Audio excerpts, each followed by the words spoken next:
Command and Conquer the Ultimate Collection. Is it worth a buy? Let's read the words of Electronic Arts. Blech.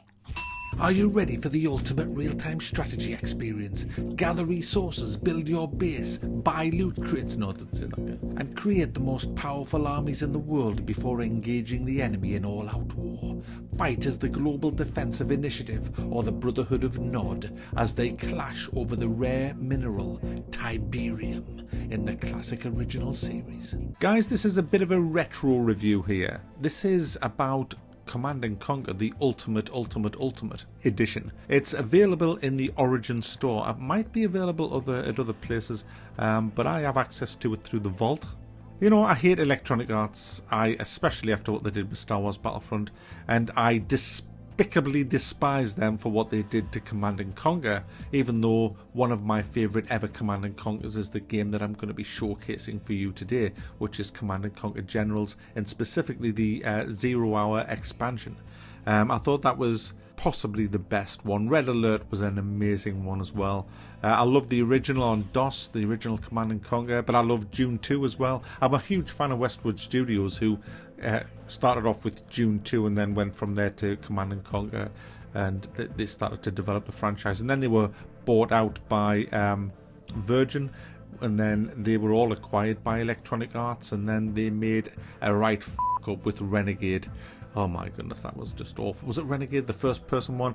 And then EA disbanded them, and then Generals was made after that, which I thought was fantastic. And then it kind of went downhill for me. I know a lot of people like Tiberium Wars and Red Alert 3. I thought Red Alert 3 was disgusting, and Tiberium Twilight, that's not even...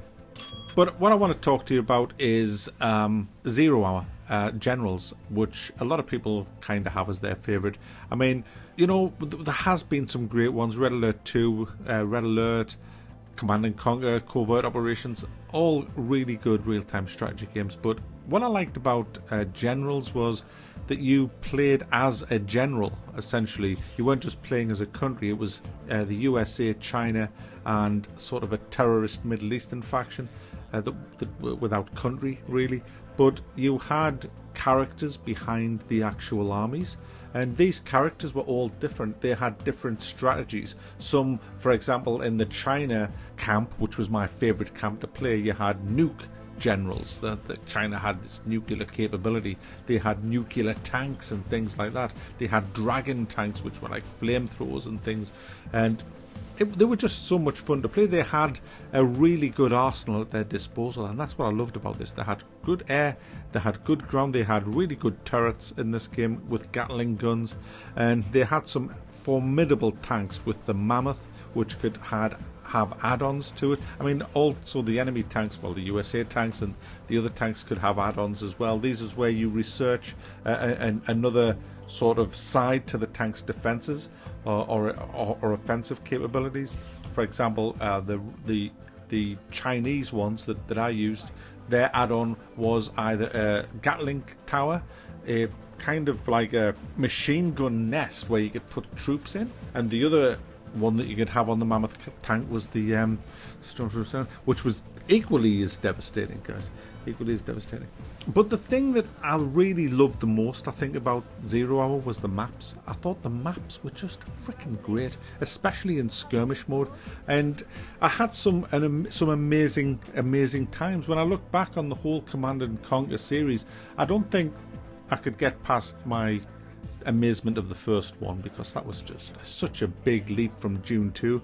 But once I got used to the whole idea of Command and Conquer, I think Generals just gave me that ultimate rush, especially in multiplayer.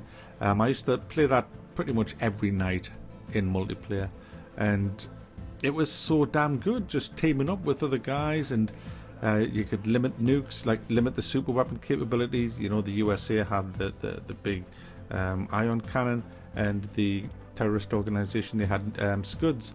They dealt in poison and things like that, and there was invisibilities and general stealth, which was another huge kind of strategic element to the game.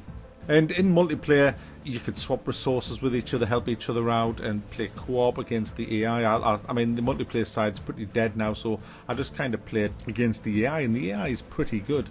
It's pretty good. It will whoop your ass if you're not careful, if you don't turtle up. And you can change the strategy of it as well in the skirmish mode. You can assign different leaders, like I mentioned before, different types of strategic commander, like a tank commander or a nuke commander or a stealth commander, so that you can sort of mix and match, and you can have up to 8 players as well. And you can play co-op versus the AI. I don't know if that still works. I guess it should, but I haven't tried co-op against the AI since the game came out, and I used to play it all the time. The campaign itself is about 15 hours long, and each faction has a campaign, which is really cool. I love the Chinese one. I just love the arsenal that's available with the Chinese. I don't think they're the most overpowered at all. I think the terrorists they're just bloody lethal. But I really just love playing the Chinese. I like the voices. The polish to this game is just brilliant. And you can still get this, like I say, you can get it in the vault. I'm not sure if it's on GOG as well, Good Old Games. They may have it, but I think a lot of you will have played it. But when I play a lot of the modern RTS games, they're just kind of lacking. And then when you play this, you see what they're lacking. You just see the depth of these games. And yeah, they're looking a bit aged now, the 4v3. There's probably some kind of patch where you can get it 17:9, but I'm playing it in 4v3 aspect ratio, and it is a bit, you kind of think that was a bit shit. Putting tanks on a train, it's like, well, how does that happen? It's a cattle cart. I'm putting a tank that's actually bigger than the train inside. Is this a TARDIS train?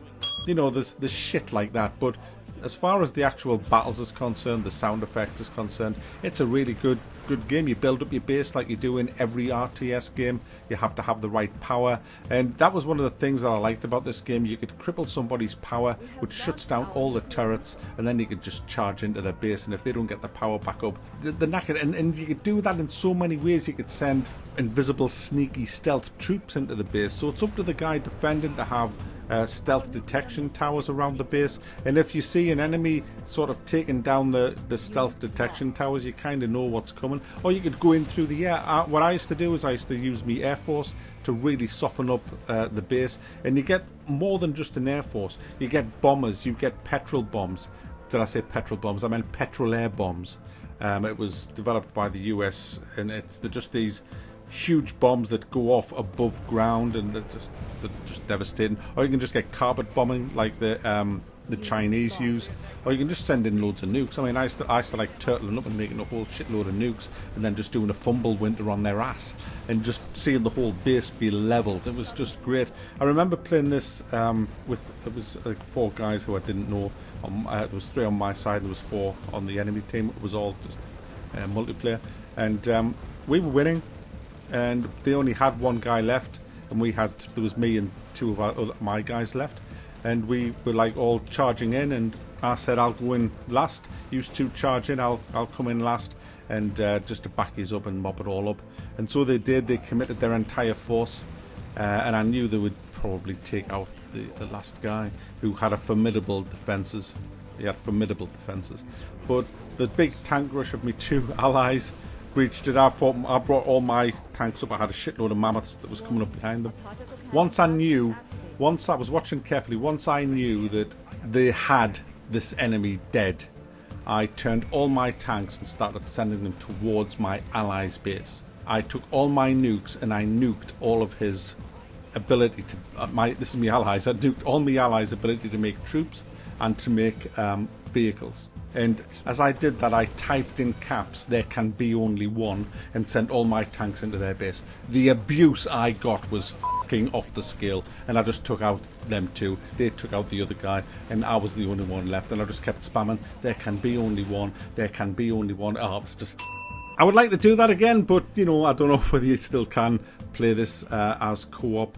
But it is a great game, and if you're looking for something to play over Christmas, this works Windows 10. I'm working this on Windows 10. It's really fine. It is a little bit... What I have noticed is on certain maps, if you have a shit ton of tanks, like if you're playing 8 players and the AI builds up a load of tanks, it can run like shit.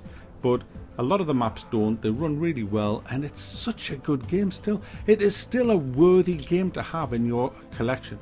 So if you don't have this and you're looking for something in the RTS style, you know, build up a base, create units, take over the map, with a great campaign as well, 3 kind of campaigns, go no further than this. And this whole pack, by the way, I'll give you the rundown of this whole pack if you want to buy the whole Command and Conquer pack.